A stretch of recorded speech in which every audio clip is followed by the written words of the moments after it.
Why didn't Errol Spence look like himself? Now, this is a question you've already answered.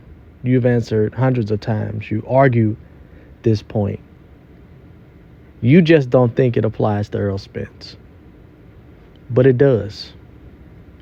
Errol Spence didn't look like himself because Terrence Crawford did not allow him to look like himself.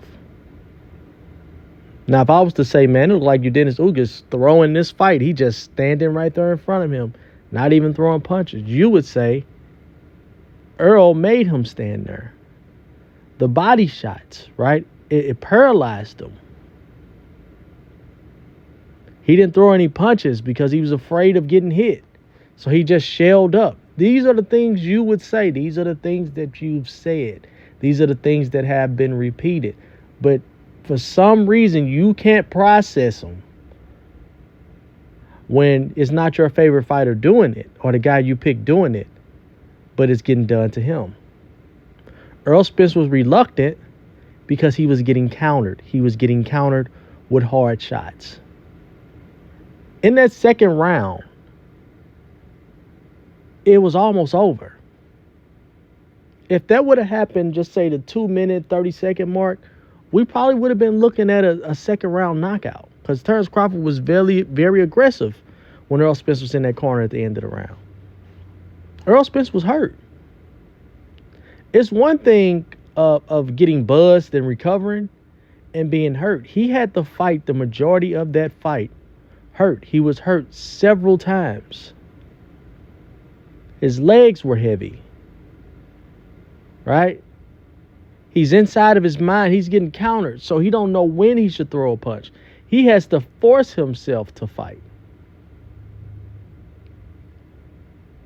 You also ask questions like, well, Mean Machine face didn't look like that.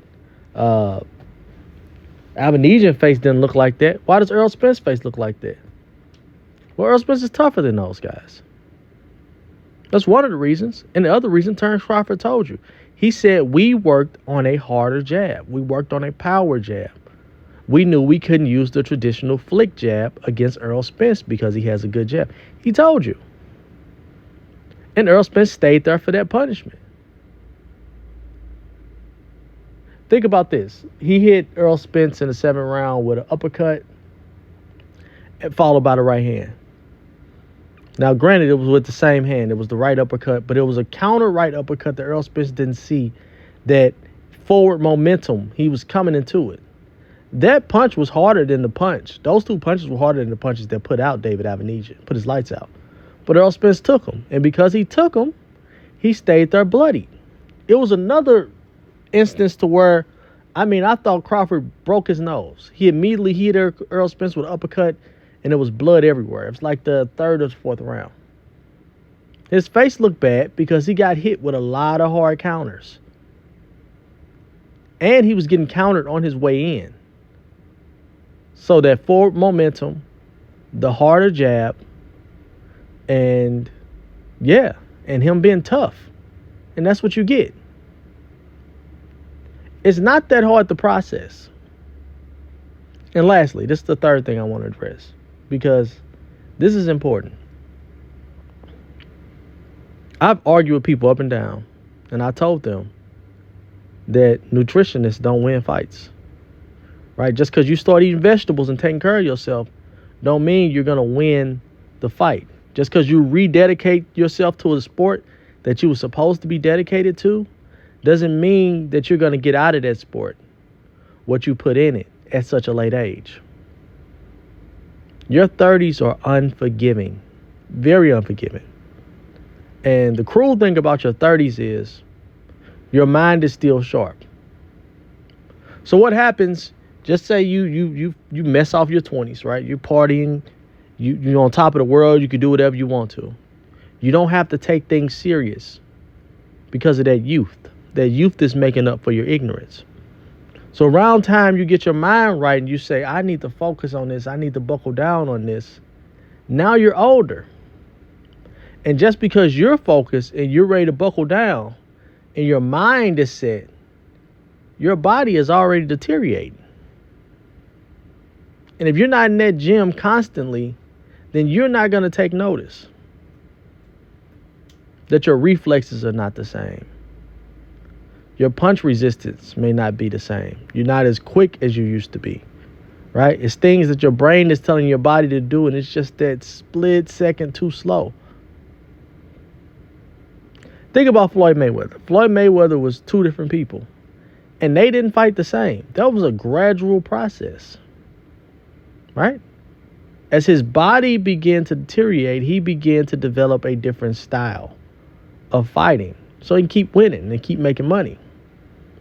Errol Spence assumes not only could you stay out of the ring for a lengthy period of time, you could essentially have a fat camp, fight the pound for pound champion in your 30s,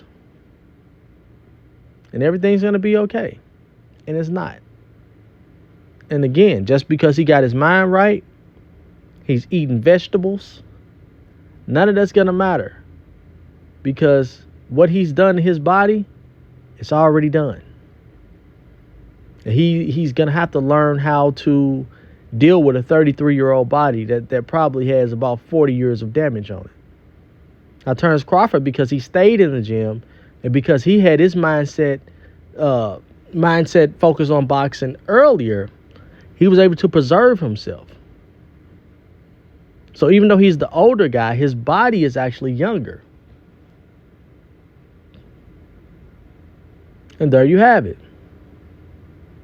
Those are the reasons why we seen what we seen. Errol Spence didn't look the same because Terrence Crawford didn't allow him to look the same.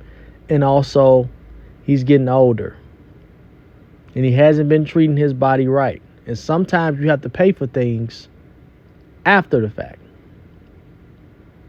Right? Even though you're done doing it, you have to pay for. He's paying for all that partying now.